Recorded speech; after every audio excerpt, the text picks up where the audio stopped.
Right. Good morning, everybody here. This is Arun, and I'm speaking here from a cold and wet Surrey in the UK.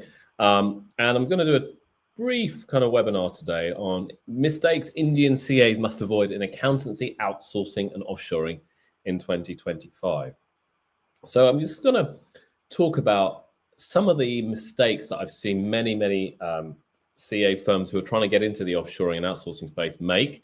And I'm just going to highlight the things you really need to avoid. So I thought today I'd go through a list. I've got about a list of 7 that I've written down this morning that I was thinking that I've seen over the last year. And of course, if you have any questions, please do reach out to me via the LinkedIn Live or via the platform here on StreamYard.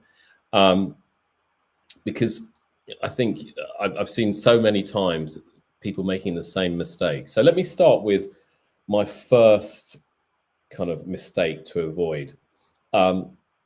Now, I know one of the big requests I get from many Indian CAs is, Arun, can you help me get clients in the UK or the US or Canada or Australia, wherever it may be? And that's kind of probably in the top 3 of questions that I get from Indian CAs. And what they may have done historically is emailed people, cold called people, spam emailed people, LinkedIn DM people, all of the above, okay? Not just once, but many times. And they've had no success, okay? No customers, no clients coming on board, and they kind of give up hope. And even last week, I got a call from an outsourcing firm in India, someone calling me, say, Arun, we can do this for X dollars per month, okay? Or whatever it might be. And it wasn't professional. It wasn't speaking on what I wanted to hear. And I get emails like that all the time. So the message I have to say, and really to push this home, if you're doing cold outreach, okay, make sure you've got a good team to do it. People who are very experienced, who understand how to get the interest of UK accountants, US accountants. But most importantly, and that's if you want to do cold outreach email, cold outreach calls. But remember, we're not, as accountants, whether you're sitting in India or you're sitting in the UK, we're not used to salespeople. And we don't really like salespeople either, calling us up or disturbing our day or emailing us. We can do it for $10 an hour or $5 an hour, whatever it might be. It's just spam, okay? So I must stress that I would advise in 2025, if you're going to do any marketing, avoid doing any cold outreach, okay? It's just cheapens the brand, cheapens the image of offshoring and outsourcing, and it's just not a good look, okay? And if you've tried it and you've had no success, it's telling you something, isn't it, really? Because I know many UK firms in particular don't like it, and it's quite a negative feeling to it. So that's my first mistake. Avoid spam, okay? Avoid spamming people, okay? Number 1. Then my second one on my list of 7 that I've got today is they kind of all of these link together, okay? But I think the key point here is do not try and be the cheapest provider of offshoring and outsourcing. And I said do not. If you're going to be cheap, there's corners that are going to be cut, okay? And those corners could be in a variety of areas. They could be in data security. So if your data security isn't good because you're not paying anything, you're not paying attention to it, you're not understanding what the issues are, that's going to be cut. And that could have a long-term impact on your business. Similarly, if you're doing cheap, if you're too cheap, you're probably attracting the wrong staff members or team members to your organization because you can't afford to pay them more. And therefore, the quality of service and the quality of offshore and outsourcing in accounting to your potential end clients is poor. So don't try and be cheap. That's the bottom line. When you're cheap, again, it's not a product, it's a service. We're selling a service here. And that's the big difference. If it's a product, you can manufacture it for a certain cost, great, okay? But when it's a service, it's all about people. It's all about relationship. It's all about communication. It's all about the soft skills. And I think if you're trying to do it cheap and then you've got the wrong team to offer that because they haven't got the skill set of communication, the skill set of technical knowledge, the skill sets of building relationships, you're going to have a problem. So number 2 in my list issues or mistakes to avoid is trying to be cheap. So I can tick that off the list, being cheap. So avoid spam and avoid being the cheapest in the marketplace. When I say cheap, you can still be very competitive with your pricing, okay? But you have to have factored in all of the cost factors in your business, making sure you're still delivering a great service. Make sure that you've got data security, you've got good team members, etc. You might have good processes in place, which maybe make you more competitive. But just trying to be the cheapest and trying to undercut other people isn't going to be a solution. It's going to be a very short-term lived business. Right, number 3, I would kind of go to is communication. This is the bedrock of offshoring and outsourcing. Now, we've seen, over the years, many success stories of offshore and outsourcing, but many failures. Now, I've spoken to many accountants here in the UK and the US who said, I tried offshoring and outsourcing, it didn't work. I couldn't understand the people, or the communication wasn't right, and it just didn't work. So that's where, if I had to kind of be a betting man going forward, going in the future, rather than the technical skills, and I know so many Indian CAs are focusing on getting CPA qualifications or ACCA qualifications, etc. All whilst they're important, I think more important are the communication skills. So if you have a team, I would get them to understand how they can communicate better. Now, with the writing side of things, they can use things such as AI, such as ChatGPT, but the spoken side of things, people still want to talk to somebody. So that's so important to focus on how can I build the communication into my organization.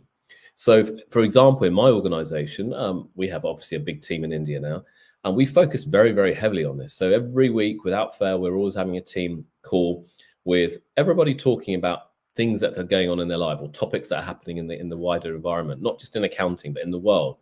And everybody has to speak, everyone has to have an opinion, everyone has to discuss these points. Now, some people were very nervous when we did this initially, but over time, they've got more better, they've improved, and they've got more confident in their communication skills. So then when it goes back to talking to a client on anything, they feel a lot more confident in their conversation. So number 3 is all about don't skip on having good protocols and good systems in place for communication. That's where I'd really focus my effort in over the next 12 months. Number 4, which follows on from that, is really the point about cultural understanding. And this is where I think a lot of problems occur as well. The way Indian people do things, or react or communicate or understand or anything, differs significantly to say how a UK person does, and a UK person would be different to how a US person does. So it's so important to understand the different cultural nuances. Now, I know in India, for instance, people want to say yes to they can do everything, and when someone says yes to me sitting in India to get it done by tomorrow, I'm expecting them to do it. And then if they fail to do it, then it just looks terrible. It's poor delivery, in my opinion, here sitting in the UK. Whereas maybe in India, I know everyone says yes because they want to please people, but sometimes it's much better just to set expectations and explain, okay, I can't do it by tomorrow, I can do it by next week, for example.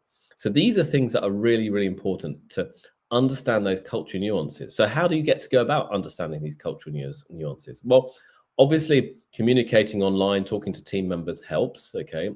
And you're building a relationship with these people. Understanding the culture. So none of that culture could be around sport, it could be around films, it could be things you watch on Netflix, it could be anything, but you're starting to understand a little bit more about the cultural differences. And this goes both ways, not just from UK to India or India to UK, it goes both ways.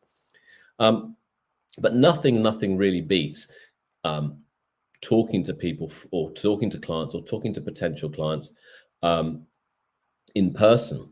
So if you get the opportunity, it's so important to bridge that gap. And that way to bridge that gap is to come to the UK, come to the US, talk to people, meet people, understand how people do things here, and vice versa. Similarly, my team in the UK would go to India to understand how people do things in India. So what I'm trying to get across here is do not underestimate the importance of culture and cultural fit.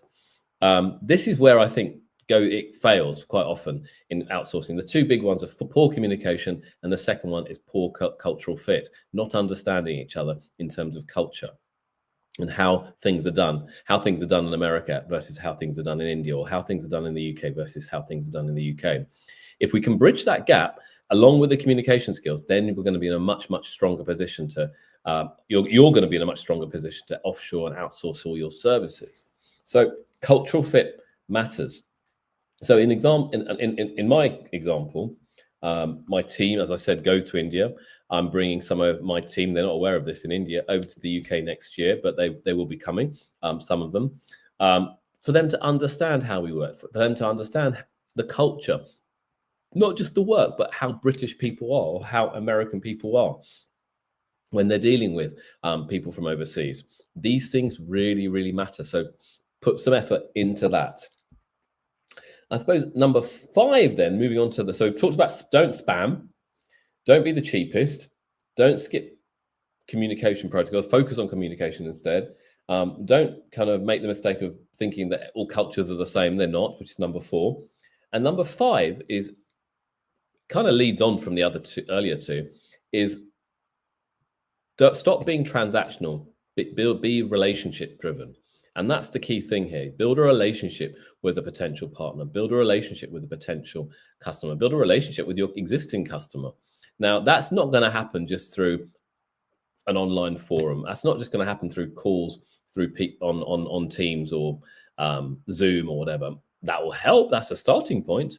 But as I said, the only way to build a relationship is invite your potential clients or clients over to India, or bring your team over to the UK and meet people, and not just the senior members. Okay, and that's where I think people go wrong. They all focus on the senior member going from India to the UK, which is a nice trip. Okay, but they're not dealing on the day-to-day issues. Okay, that's the issue. It's the junior or middle management side of people who are dealing with the day-to-day issues, and it's those people that should be visiting the clients here, visiting the people here, doing all that type of stuff. Because if you do that, that's when the relationships are established, and the colleagues sitting in the UK with the colleagues sitting in India build that relationship, and that's where it happens. With the senior management meeting, it's nice, and I'm sure and I know that's important because those are the decision makers, but those decisions are made usually based on what certainly middle management or junior management team members are telling them. So focus on being relationship driven and getting your team members to build those relationships with people. Okay, so that's my 5th point. Okay, 5th kind of mistake to avoid in 2025. And then I suppose number 6 spins off from some of the earlier ones again, is, I suppose, do it right. Okay, don't cut corners, do it right. You usually only get one chance to do it right with US clients or UK clients. Get it wrong, okay, and then you've got a problem. So that means all of the things I mentioned above earlier, the cultural fit, not trying to be the cheapest, making sure communication's correct. All of these things take time. All of these things take money. And therefore, you don't want to cut corners, because if you cut corners on data security, you'll cut corners on hiring the wrong people. If you cut corners on poor language skills, all of that manifests in poor delivery, which then, if that's poor delivery, that then manifests in an unhappy client.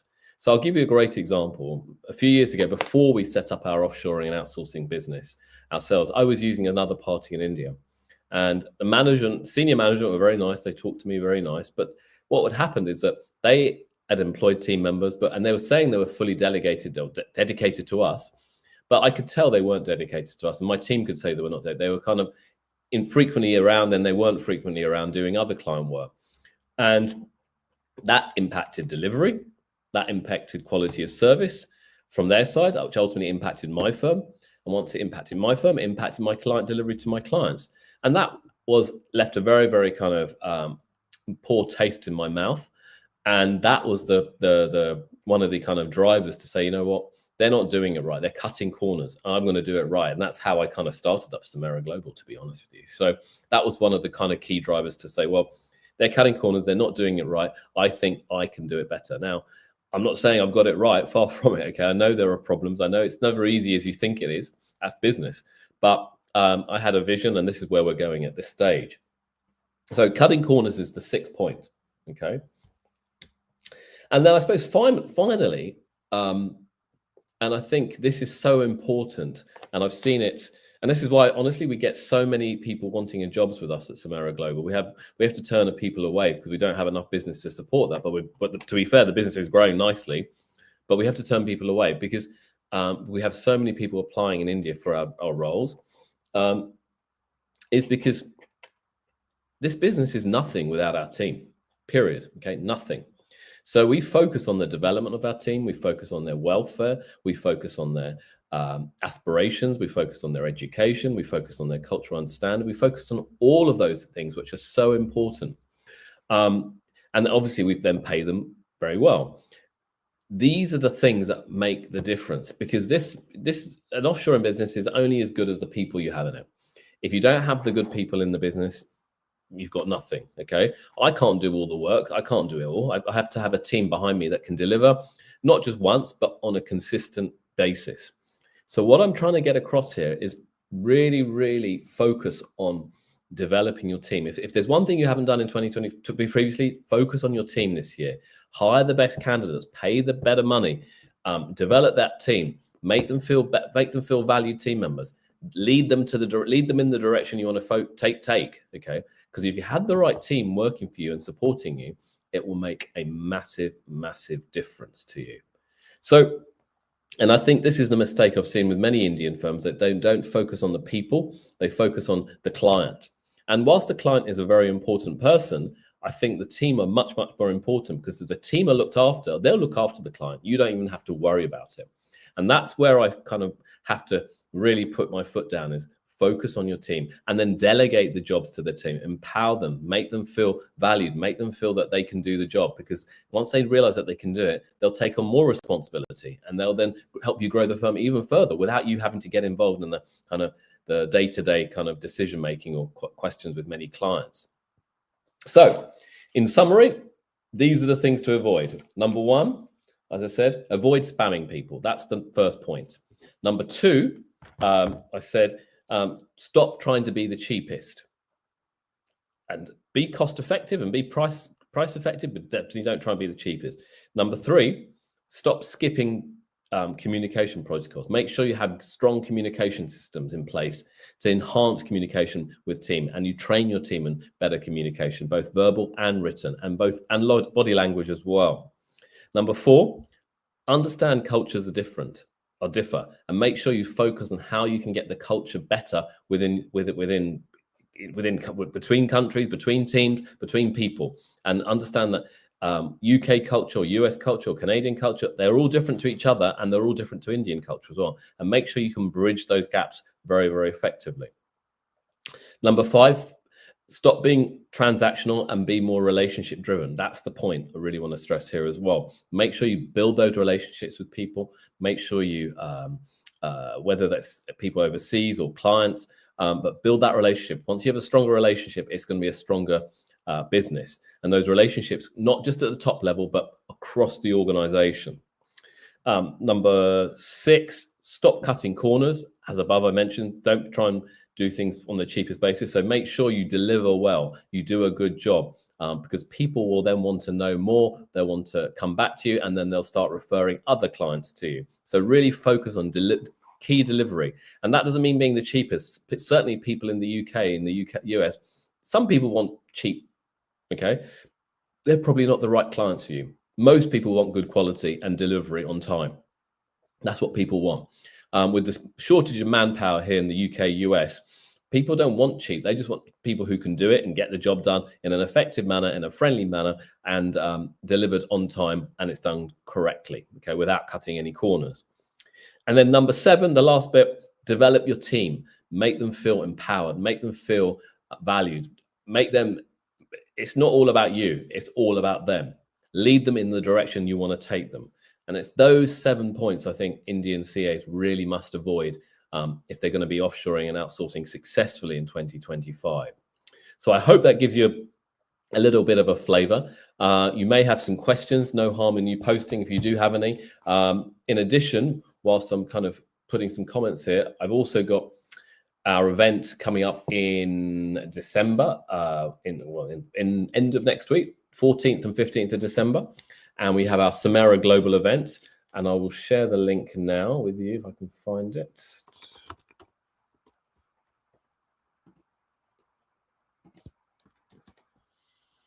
Where's it gone? Okay, this is an exciting event we're doing for the first time in India.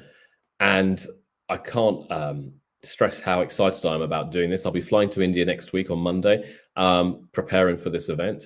And it'll give you an opportunity for anyone who wants to attend to learn much more than just us talked about here in the last 20 minutes or so. Everything you need to know, from technical sides to skills to technology to marketing to video marketing to cultural understanding to relationship building, you name it, we cover it. It's not just me. I've got a whole team that will be delivering this, and we'd love to see you. That's the link on there. There is a code that you can use, which is Summit 4000. And if for anyone who attended, you can use that code, and that will give you 4,000 rupees off the price as well if you're quick, just from this webinar. Okay, so I hope you found that useful. I believe maybe there may be not any questions today, but I hope to speak to you soon, and maybe I'll see some of you in Gurgaon next week. Thank you very much.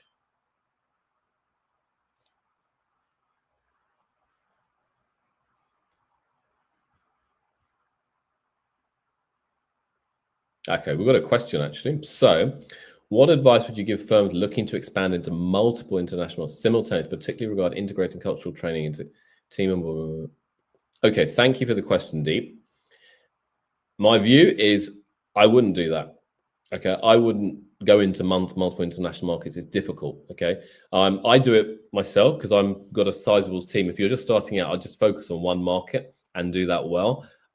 It's actually quite difficult just to deal with multiple markets, and maybe a particular market. Let's say you chose the US market, just choose that US market, and you could even be very regional in that market. You might say, I'm going to do the East Coast of the US market, for example. Because there again, people on the East Coast may be very different to the Midwest, which may be different to the West Coast. So I think it's important to narrow down your focus and then say, this is what I'm going to do, and focus on that market. Because I think, as you said, cultural training into team onboarding, yeah, I think that'll be difficult, to be honest with you. So, but great question. I think definitely focus on that one angle, one market. Thank you. Any other questions? Maybe, maybe not. If not, I will wrap it up. Oh, we've got one more here.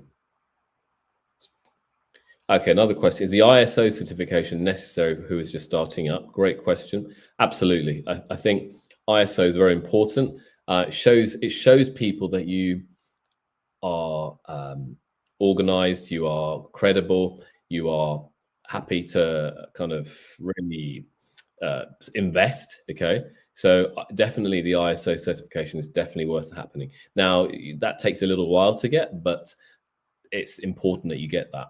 Okay, wonderful. Okay, great. Well, thank you, everybody. And a Gayatri, thank you for your message actually as well. I hope you found it useful. I think the bottom line, how to reach out to clients. For some of the people who are on this call today, some of you I know, I believe, are coming already. Please do come. And for those of you who haven't booked yet, please do come. There's a great opportunity for you to come and learn more about this, on how to get those international clients. And as some of you may be aware, we are launching our Samera Global Alliance, which is a partner program for those people who are attending the event in Delhi, where we will help you get clients. Okay, that's one of our main objectives, is to help you get clients. So hopefully we can do that. And I will see you all in Delhi soon. Thank you. Bye-bye.